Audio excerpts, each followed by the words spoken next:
Jama'a barkanmu da sake kasancewa tare da ku a shafin Bature TV New Media Update.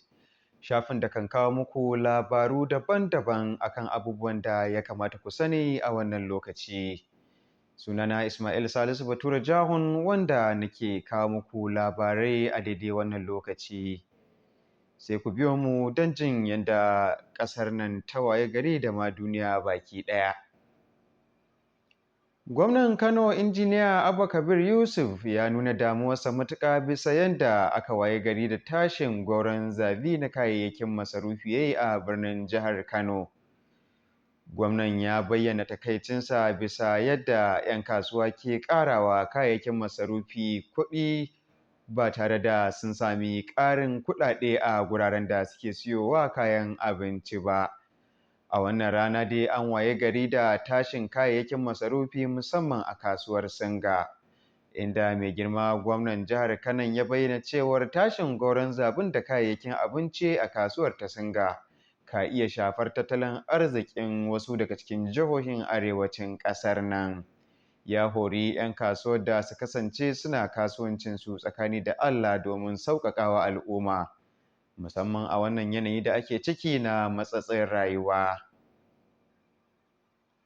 Hukumar zaɓe a jihar Jigawa ta fitar da jadawalin tsarin saida fam ɗin 'yan takarkaru da ake shirin gudanar da zaɓe a watan goman da ke tafe.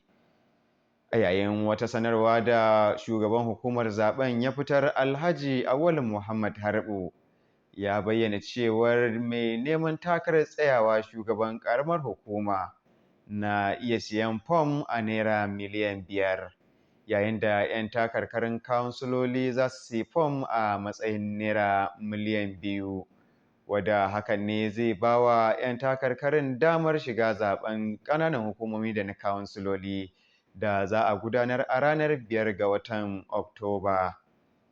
Sai dai mabambantan ra'ayoyin al'umma na nuni da cewar kuɗin fam ɗin takarar a wannan lokaci ya yi tsada. Yayin da muka zanta da al'umma daban-daban sun bayyana mana irin ra'ayoyinsu dangane da yanayin yadda hukumar zaɓen ta fitar da tsarin saida fam ɗin ga masu sha'awar tsayawa takara. A yayin da wani ɓangaren suke bayyana cewar an sanya fam ɗin kuɗi mai yawa domin wasu daga cikin jam'iyyun adawa su gaza siyan fam ɗin don shiga takara. A yayin da wasu kuma ke ganin cewar an sanya kuɗin fam ɗin ne domin ba wa 'yan takarkaru daga kowace jam'iyya damar siyan fam don tsayawa takara a zaɓen da ke tafe. Gwamnatin tarayya ta ba da umarnin a buɗe iyakokin ƙasar nan don shigo da kayayyakin abinci. Wannan na ƙunshe ne a cikin wata sanarwa da ke yawo a kafafen yaɗa zumunta, inda tuni aka bayyana cewar ana sa ran buɗe iyakokin ƙasar nan a makon gobe. Koda yake ana sa ran idan an buɗe bodar za a sami sauƙin kayayyakin abinci, inda za a shigo da kayayyakin abinci daga ƙasashen ƙetare, wadda hakan na nuni da cewar an janye haraji da ake biya ga 'yan kasuwa idan sun siyo abinci daga ƙasashen ƙetare za su shigo da shi Najeriya. Yanzu haka dai al'umma sun zuba idanu don ganin yadda hakan za ta kasance domin samun sauƙin kayayyakin abinci. Tuni dai tun a makonnin da suka gabata gwamnatin ƙasar ta sanar da janye haraji ga 'yan kasuwar da ke siyo kayayyakin abinci a ƙasashen ƙetare. Idan dai har wannan ƙudiri na janye takunkumi ko kuma biyan haraji ga 'yan kasuwa ya kasance, to hakan na nuni da cewar za a samu sauƙin farashin kayayyakin masarufi a kasuwannin ƙasar nan. A yanzu haka dai bayanan da ke zagayawa na nuni da cewar gwamnatin tarayya za ta raba shinkafa ga gwamnatocin jihohi domin saidawa a farashi mai rahusa.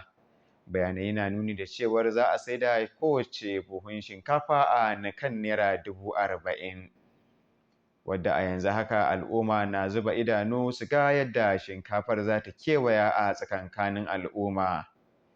Koda yake idan ba a manta ba, tun a makonnin da suka gabata shugaban ƙasa Bola Ahmed Tinubu ya ba da wato shinkafa ga gwamnonin Najeriya domin zuwa su rabawa al'ummar jihohinsu, wadda a yanzu ba a san inda aka kai wannan shinkafa ba.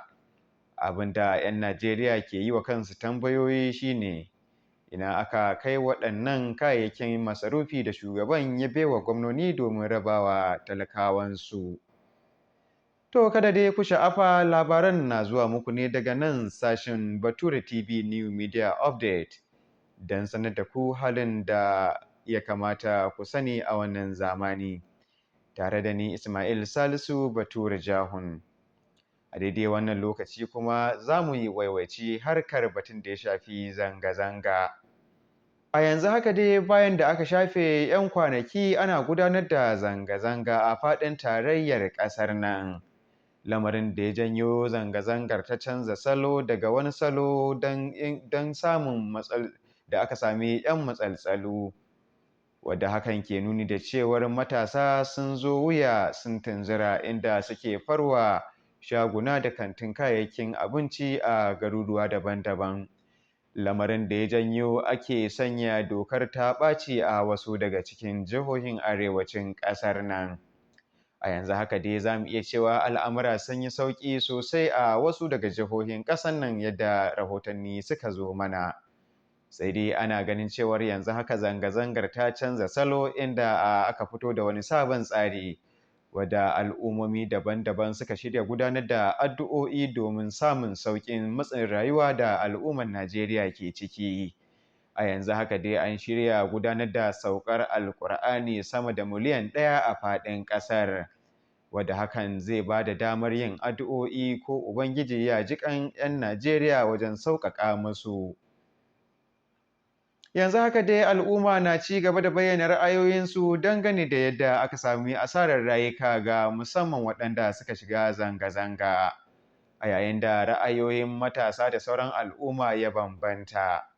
Wasu ɓangaren na ganin cewar 'yan sanda da jami'an tsaro sun yi amfani da ƙarfi wajen harbi ga waɗanda suke gudanar da zanga-zanga, inda wasu al'ummar ke ganin cewar matasa da sauran masu zanga-zanga sun yi miƙar da ta wuce tsayin mayafinsu a yayin da suke gudanar da zanga-zanga, lamarin da ya sa jami'an tsaro suka yi amfani da hikimarsu wajen tarwatsa masu zanga-zangar.